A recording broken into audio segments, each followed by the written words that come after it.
So this afternoon, it's time for number 19 in my countdown to number one and what I consider to be the best rock record of 2023.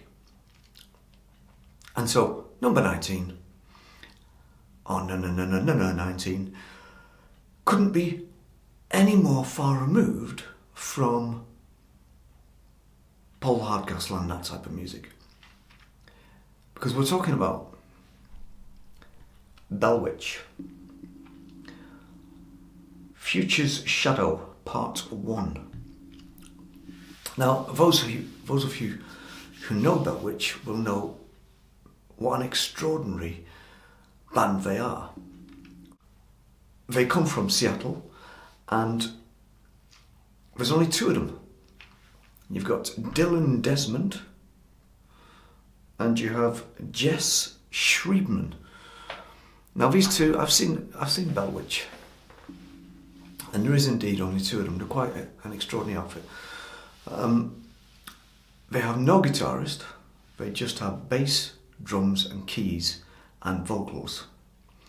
The vocals are doomy because they're essentially a doom metal band, or even a funeral doom band, or a funeral dirge band, or elements of drone music in there.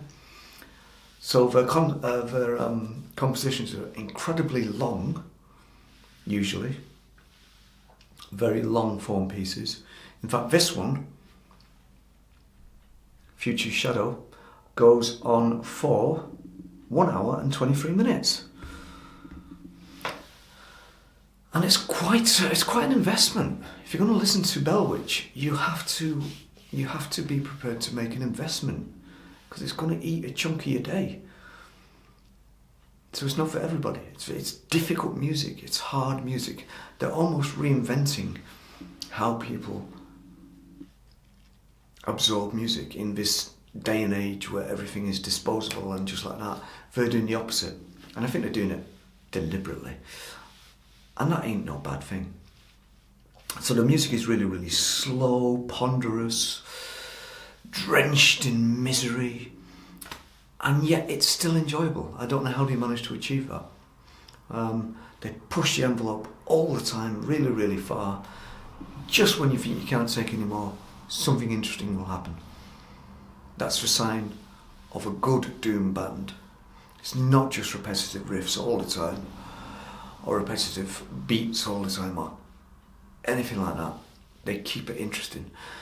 Now the problem with this one is it's not been out that long, and it's so difficult to absorb, and it's also part one of a 3-part concept which is supposed to form a circle, and this is the first third of that circle.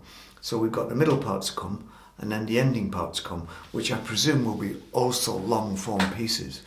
So it's kind of difficult to say what you actually feel about something that is incomplete. But I do like it. I don't think it's as strong as Mirror Reaper from 2019, which was, to me, a groundbreaking record in many ways. It certainly made me sit up and take notice. I'd never heard anything like that before.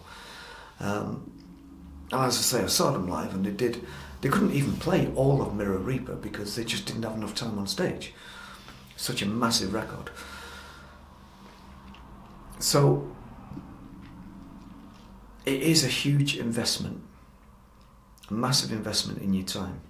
But there is something about this that makes you want to continue listening. As I said, they're able to do that. They're able to hold the listener's attention. Now, when the second part comes out, and then finally the third part, whether you're going to want to sit there for potentially 3 to 4 hours and absorb this monstrous piece of music, Future Shadow, is another thing entirely. So we will just have to see how good part 2 is. Part 1 is not bad at all. I do like it. But I don't think it's as strong as Mirror Reaper, the previous record, at all. They're on a label called Profound Lore, Lore, and that sort of tells you what type of band they are. Very atmospheric, very dirgy at times, very powerful, very emotive, but without being powerful and emotive the way new metal kids did it, and are still doing it. I turned on Kerrang radio today and heard a new metal band, and I was just appalled. I turned it off immediately. So it's they're doing the drama, they're doing the emotion completely differently to these kids with the tattoos and the haircuts. And the screaming and the shouting, and it's, you know, yo, woe is me and all that. They're not doing it like that. They're doing it as far removed from that tribe as humanly possible. And I'm glad they are. Because somebody needs to. We need to get away from that and have more of this. Now the thing about Bell Witch is I honestly don't understand how they can remember all these parts to play live. Now that's the kind of thing I used to think about a band like Rush with Neil Peart and his drum parts. Now you couldn't have two more far removed bands than Rush and Bell Witch, but in a way it's just as complex and just as difficult to remember and play, I would imagine, even if you composed it yourself, but in a completely different way. So instead of it being fast, upbeat rock music, this is the exact opposite to that. Slow, ponderous, powerful, emotive rock music.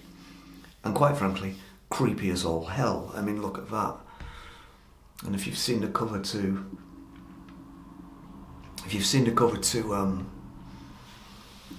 Mirror Reaper, that's a great sleeve as well, and very, very creepy and dark.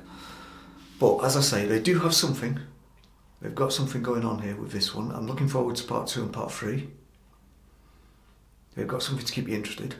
And that's why I've put this particular one from Bell Witch as my number 19 for my countdown to best rock record of 2023.